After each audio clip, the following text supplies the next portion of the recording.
I didn't even realize they were gone until I stepped outside the tent and saw nothing but sand, stone, and silence. No van, no tents, no signal, just a duct-taped note fluttering in the desert wind, stuck to a cactus like some sick joke. "This is for the best. You'll learn or you won't." That's what it said. No name. No explanation. I turned around and saw my son, Caleb, still asleep on the tarp, curled up with his stuffed dog, completely unaware that everything familiar in our lives had just disappeared. I remember standing there barefoot, heart pounding, sun rising fast, and thinking one thing: they really did it. They actually left us out here to die. And as terrifying as that was, what scared me more was the fact that part of me saw it coming, but I didn't stop it. I didn't protect him, and now I had no choice. I looked at my son and whispered, "It's just us now. And I promise, I will get us out of here alive." I didn't even realize they were gone until I stepped outside the tent and saw nothing but sand, stone, and silence. No van, no tents, no signal, just a duct-taped note fluttering in the desert wind, stuck to a cactus like some sick joke. "This is for the best. You'll learn or you won't." That's what it said. No name, no explanation. I turned around and saw my son, Caleb, still asleep on the tarp, curled up with his stuffed dog, completely unaware that everything familiar in our lives had just disappeared. I remember standing there barefoot, heart pounding, sun rising fast, and thinking one thing: they really did it. They actually left us out here to die. And as terrifying as that was, what scared me more was the fact that part of me saw it coming, but I didn't stop it. I didn't protect him, and now I had no choice. I looked at my son and whispered, "It's just us now. And I promise, I will get us out of here alive." I watched the wind erase the tire marks one by one, as if it were helping them forget us faster. Caleb stirred in his sleep. His cheeks were already dry from the desert air, his lips cracked at the corners. His little chest rose and fell steadily, trusting, still unbothered by the truth. I crouched down, pressing my hand gently to his forehead, warm but not yet feverish. That would come later if the heat didn't get us first. I opened the tent flap. Nothing inside. No water, no food, no flashlight. They had taken everything but his stuffed dog. That was intentional. A final kindness or another layer of cruelty. I couldn't tell. I stood back up and faced the horizon. Endless, brutal, shimmering. I had no compass. No trail, just fragments of memory. A dirt road we passed the day before, somewhere north maybe, and a promise I whispered again, this time like a prayer. "You're not going to die out here. Not you." My son stirred, opened his eyes. He didn't ask for snacks. He didn't even ask for them. He just looked at me and said softly, "What do we do now, Mom?" I couldn't breathe for a moment. Then I said, "We walk." We walked north, each step heavier than the last. The red earth stretched endlessly ahead, lifeless and indifferent. Caleb stayed silent, his small fingers wrapped weakly around mine. I glanced down often, hoping he wouldn't sense my fear. The sun was relentless, pressing down like a physical force. Our half-filled bottle of water became a cruel reminder of how vulnerable we truly were. Caleb stumbled slightly, lips cracked, his eyes glassy from the heat. I stopped us beneath the shade of a narrow, jagged rock. It wasn't much, but it offered a momentary escape from the brutal Arizona sun. "Rest here a minute," I whispered, helping Caleb sit down. His breathing was shallow, tired. As he leaned against the rock, he spoke softly. "Mom, why did they leave us?" His voice was tiny, breaking my heart instantly. How do you explain abandonment to a child? I hesitated, fighting the tightness in my throat. I think sometimes people hurt others because they're broken inside. They think it'll fix something in themselves. He looked down, gently stroking his stuffed dog. Even Dad? My heart tightened painfully at Nathan's mention. Nathan, who'd allowed this, who hadn't fought for us. I don't know, I answered honestly. Caleb seemed to accept my words, though the sadness never left his eyes. We sat quietly for a few minutes, our silence speaking louder than words. When Caleb dozed off, exhaustion claiming him, I noticed something half buried in the sand nearby, a torn piece of fabric. I pulled it free, my breath stopping sharply. It was unmistakably Amy's hoodie sleeve, faded and weathered. Fear pooled in my stomach. Had they done this before? How many secrets did this desert hide? I quickly tucked it away before Caleb awoke, heart racing, thoughts spiraling. Darkness had settled around us long before sunset. Caleb, I whispered gently, nudging him awake. We have to keep going. As we stepped out into the cruel heat again, the weight of unanswered questions pressed harder than the sun ever could. We moved slowly, shadows stretching long across the barren landscape as the afternoon wore on. Each step was agony, each breath burned dryly in my throat. Caleb moved beside me, his gaze fixed on the ground, lost in thought or simply too exhausted to speak. My mind couldn't stop replaying the torn sleeve. The image haunted me. If Amy had suffered this too, why hadn't I known? How had they hidden it? Guilt tore at me, sharp and relentless. I had ignored the warning signs, the quiet hostility, the subtle whispers. Now Caleb was paying the price for my blindness. We stopped near a cluster of rocks where sparse plants offered a ghost of shade. Caleb leaned weakly against me, eyes closing heavily. Heat exhaustion was taking its toll, and I knew we had to find water, fast. Desperate, I remembered a vague memory from a documentary, something about desert plants and buried moisture. It was a long shot, but what other choice did we have? Stay here, I whispered, gently lowering Caleb onto the ground. I dug frantically around the base of a dry shrub, fingers raw and scraped by rough sand. At first, there was only dust, mocking my efforts. But just as despair began to close in, my fingertips touched cool, damp earth. Relief surged through me. Carefully, I collected the meager moisture, just enough to fill our bottle a few sips. Caleb drank gratefully, his eyes briefly brightening, but relief faded quickly when I noticed faint impressions in the sand. Footprints, fresh and clearly human. A cold chill shot through me, despite the blistering heat. We were not alone. I scanned the horizon nervously, heart pounding as paranoia took hold. Was someone watching us now? Had we become prey, not just of nature, but of something even darker? Caleb tugged weakly at my sleeve, his eyes wide. Mom, is someone out there? I couldn't lie. I wouldn't lie, not again. I think so, I murmured, gripping his hand tightly. We have to keep moving. As we stumbled forward once more, every shadow now seemed sinister, every rustle menacing. The desert wasn't just testing us, it was hunting us.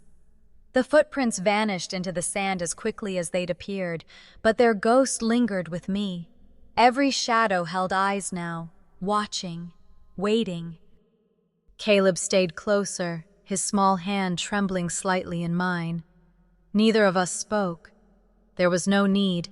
The desert's silence said enough. Night fell slowly, the blazing heat replaced by a piercing chill that seeped through our thin clothing. We found a narrow alcove carved into the red stone cliffs, barely enough space to shelter us from the desert wind. I curled myself around Caleb, desperate to shield him from the cold.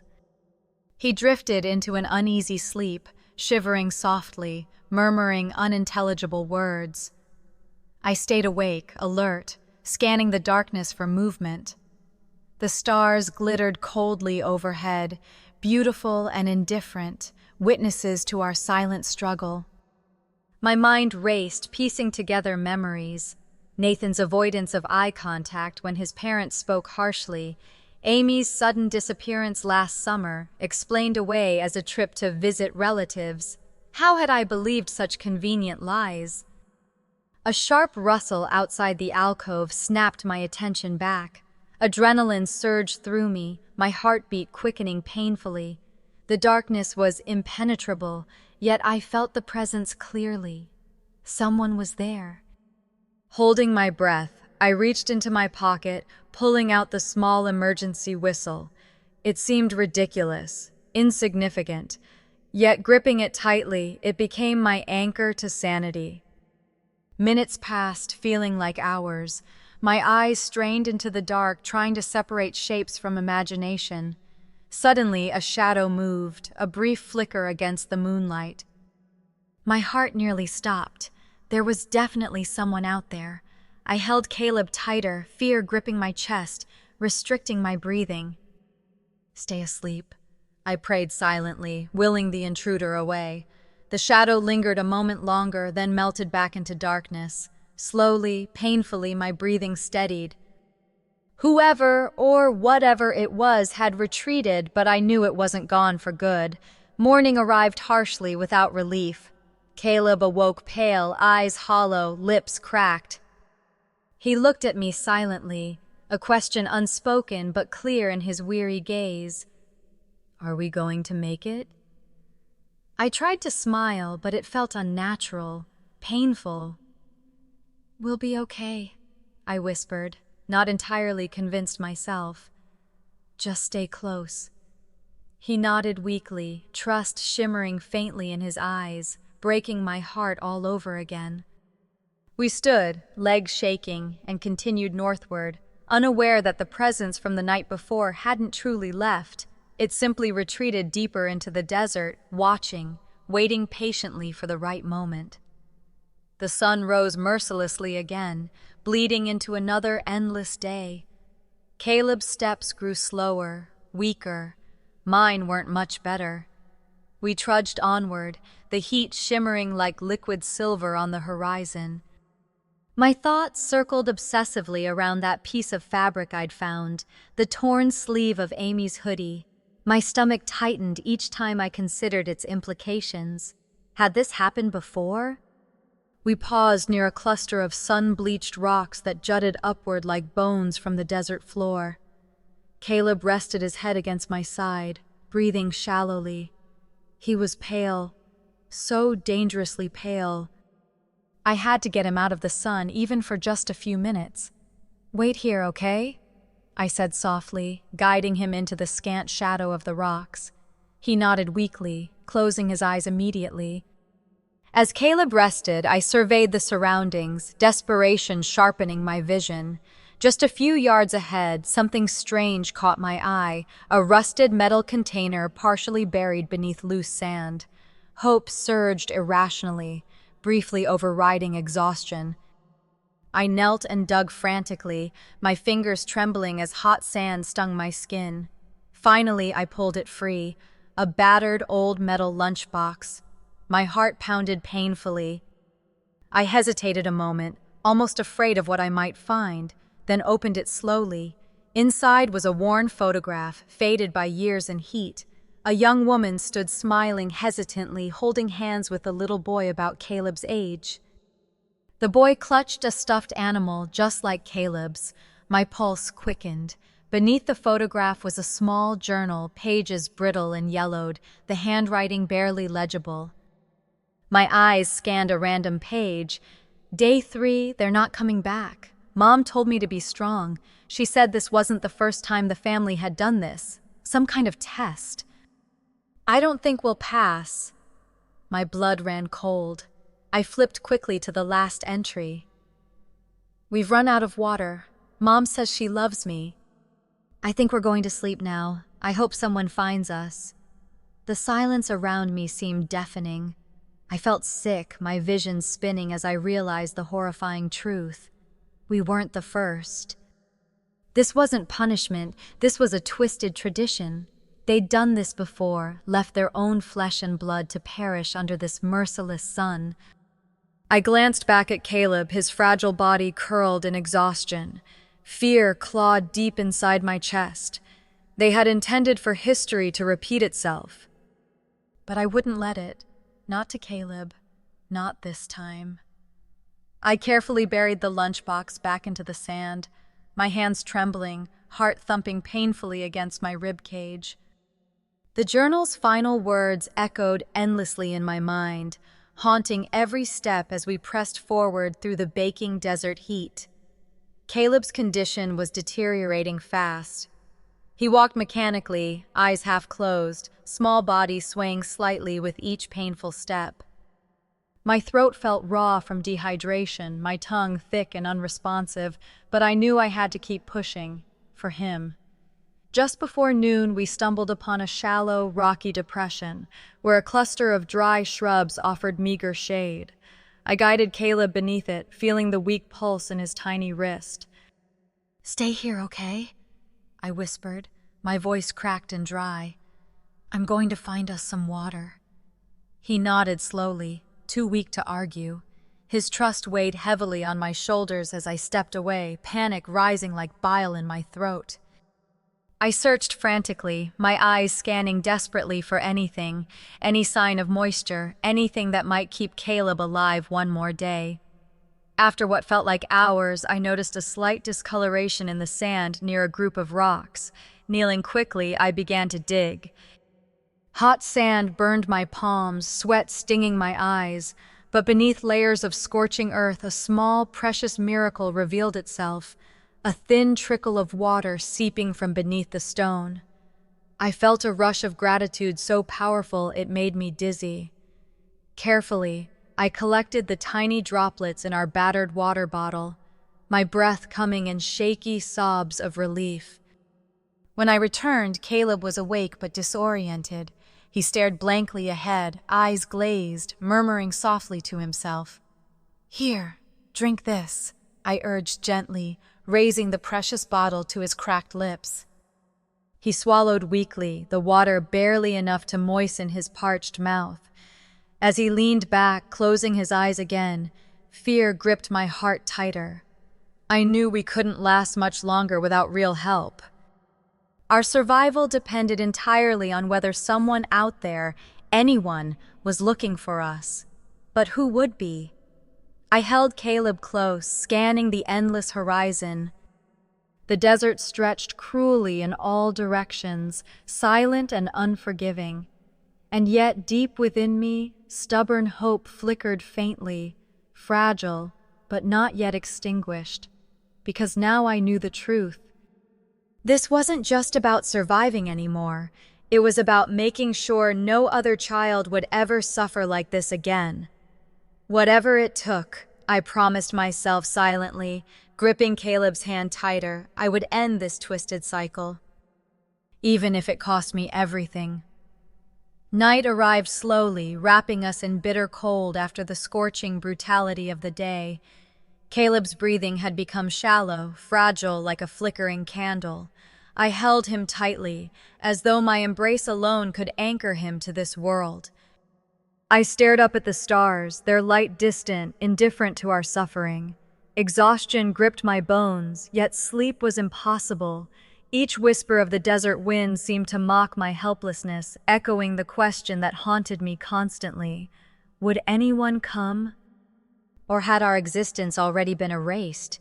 In the faint glow of the moonlight, I noticed a shape in the distance, too straight, too angular to be natural.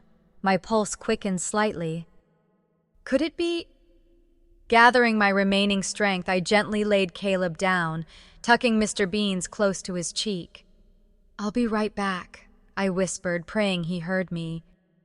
I moved cautiously toward the structure, heart thudding painfully. As I drew closer, hope surged. It was an old wooden shack, weathered and leaning slightly, but shelter nonetheless. Inside was darkness and the stale scent of abandonment. I fumbled blindly until my hands brushed against something cold, metallic, a broken radio, wires exposed, speaker cracked. My heart leaped with desperate hope. Hands trembling, I turned the rusted dials, praying for static, a whisper, anything. Silence mocked me. Panic bubbled inside as I frantically searched shelves, cupboards, drawers, finding only dust and decay. Then, tucked beneath splintered floorboards, something caught my eye, a faded note yellowed by time. "If you're reading this, they left you too. Don't wait for help, they won't come." My blood chilled. How many had suffered this fate? Anger surged hotly beneath fear. I knew now with gut-wrenching certainty the desert was a silent graveyard for the unwanted, the discarded. Suddenly, a faint sound crackled from the radio, barely audible but unmistakably human. "Hello?" I whispered urgently, my voice breaking. "Can you hear me? We're trapped. Please." Static hissed.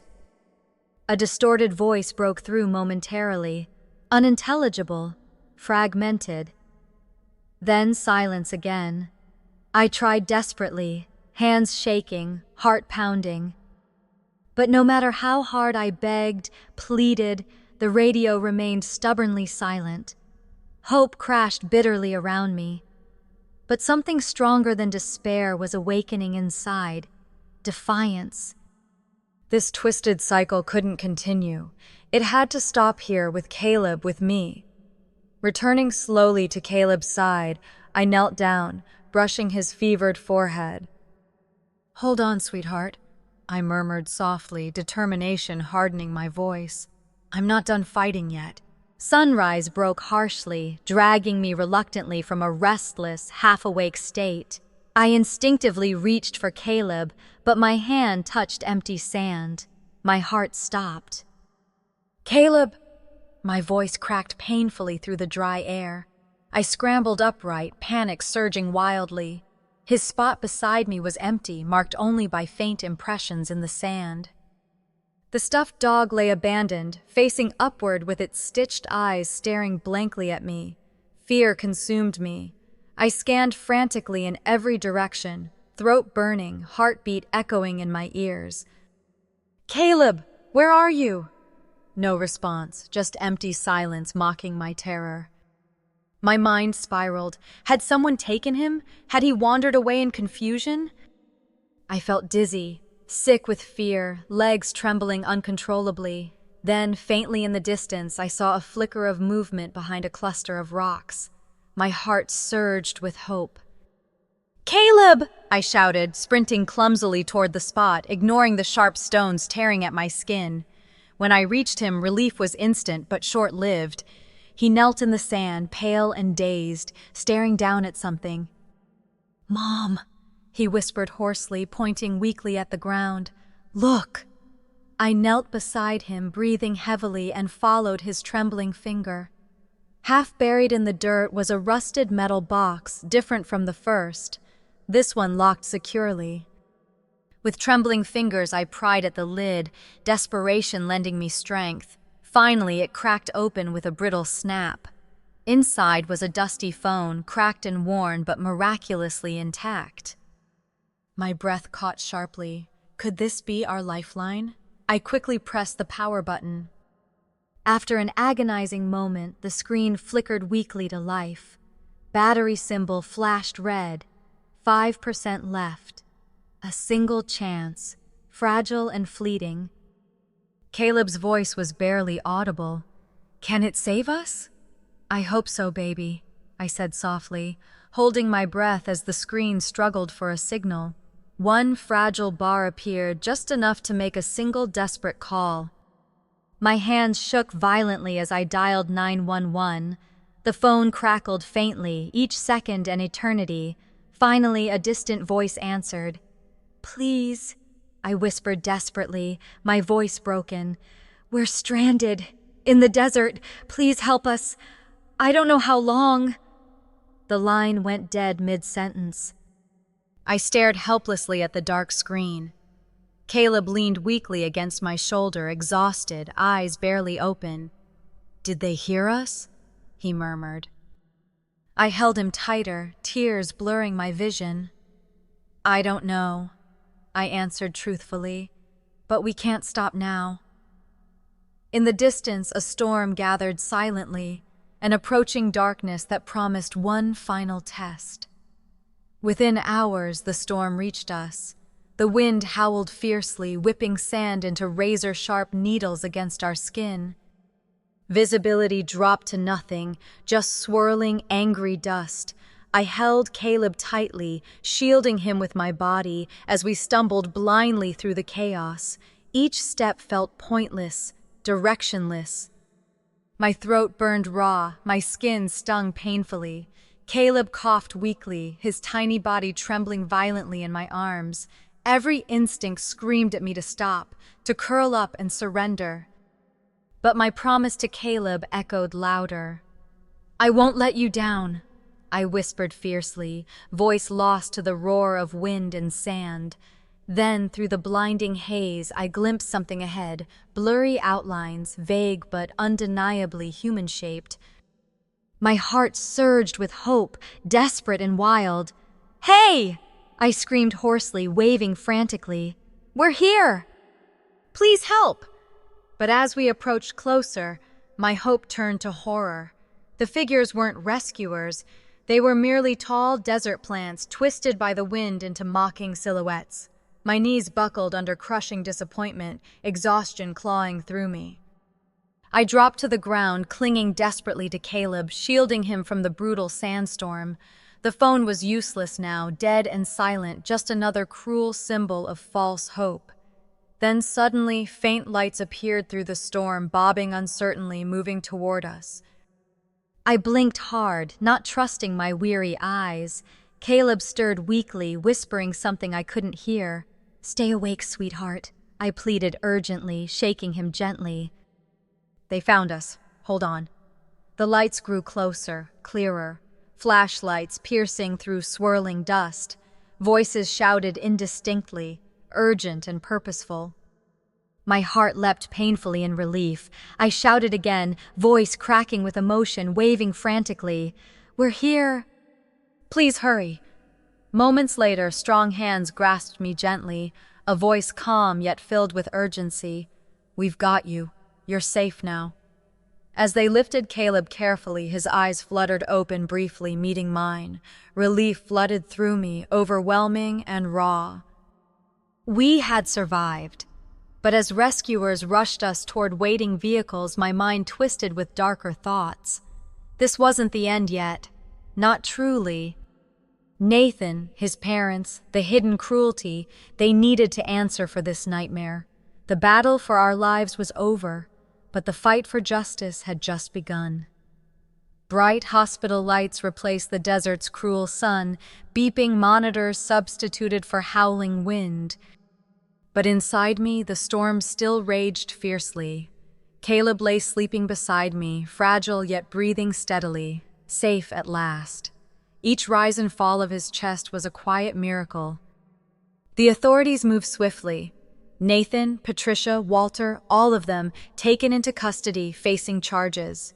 Their faces flashed briefly on TV screens around us, pale and expressionless, denying accusations and claiming innocence. But their eyes betrayed them, cold, empty, devoid of remorse. When the detective gently asked if I wanted to confront them, I didn't hesitate. The courtroom felt colder than the desert night, filled with whispers, stares, and judgment.